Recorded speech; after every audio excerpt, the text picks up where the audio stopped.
Welcome back inside TD Arena. It's day 3 of our starting 5 with the head coach of the College of Charleston, Earl Grant. Great to have Earl with us here this week, and thanks for tuning in here on cofcsports.com. I'm Jeff McCarriger. Coach, let's get right to it here in day 3. We've covered a lot in the first 2 days. You're obviously a native here of the Low Country. Went to Stall High School, grew up in North Charleston, just right up the road. Went off to Georgia College, and then your coaching career has really taken off. Went from the Citadel to Winthrop to Wichita State, and then with Brad Brownell up at Clemson. So some great years, some great mentors, great players, and now it all comes full circle here to the College of Charleston. And I know it's been a wild month here for you. It's obviously been a tough month for the players, and you've talked openly about it in the media. You're really good friends with AJ, and I think it's a really interesting story. When you interviewed, almost about a month ago for the first time, despite the fact that you knew you were probably an underdog for the job and everyone thought AJ was going to get it, you had a pretty good feeling when you drove away after your interview. You know, when I walked into the building, I saw a lot of familiar faces.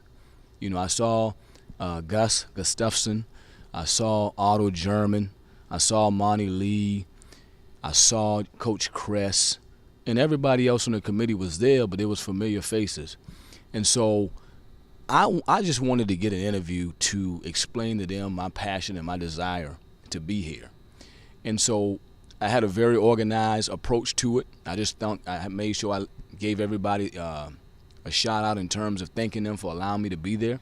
And then I went into my spiel about why I should get the job. And, you know, when you work as an assistant for 15 years and you prepare and you work on your craft and you work with different coaches, there's a certain point you get to where you know you're prepared and you got confidence about it.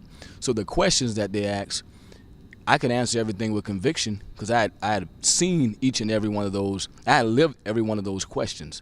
And so I was really excited, and I think it helps that, you know, going to Clemson day one with Brad Brownell and seeing what happens day one on the job for a head coach, trying to change the culture, trying to get things going. And the same thing for Wichita State with Greg, being there on day one and seeing what it takes from day one to build a program. I was very confident about all the questions that they asked. So again, despite the fact that many people thought that it was just a foregone conclusion that AJ was going to get the job, as you were driving away from Charleston, I think I heard this right, as you were driving away and pretty much had the city in your rearview mirror, you still felt like it was your job. Yeah, I felt really good about it. You know, again, I don't know if the committee expected me maybe to answer some of the questions the way I did, but when I left the building and I shook everybody's hand, I had a really good feeling about it. You know, I just felt really good, and then I didn't think about it much more, you know, and it went another 2 weeks and a half before I had another interview with President McConnell. So I felt really good. Again, I was confident that I was prepared for this moment because of my upbringing in coaching.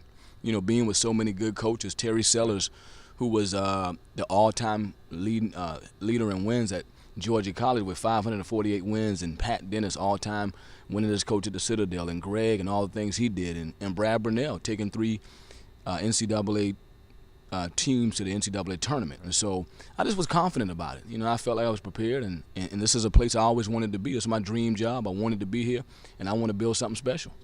Coaches, wrap up day 3. Last question for you. Talk about the day that you actually received the call. I think you talked about it in your press conference out in the Cistern Yard, but you had to wait a few days. You said you had to be patient before you finally got that call. I tell you what, I learned a lot in that situation because I interviewed with President McConnell on Friday.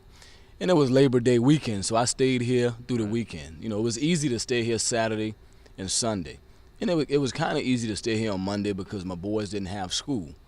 But Tuesday morning, and not hearing anything from the president or the AD is when it got pretty tough. And so I waited around for about 2 o'clock. I waited till after lunch. I said, hey, you know, they'll call sometime around lunch. But when 2 o'clock hit, I just told my wife, hey, we got to head back to Clemson. You know, I was trying to get back.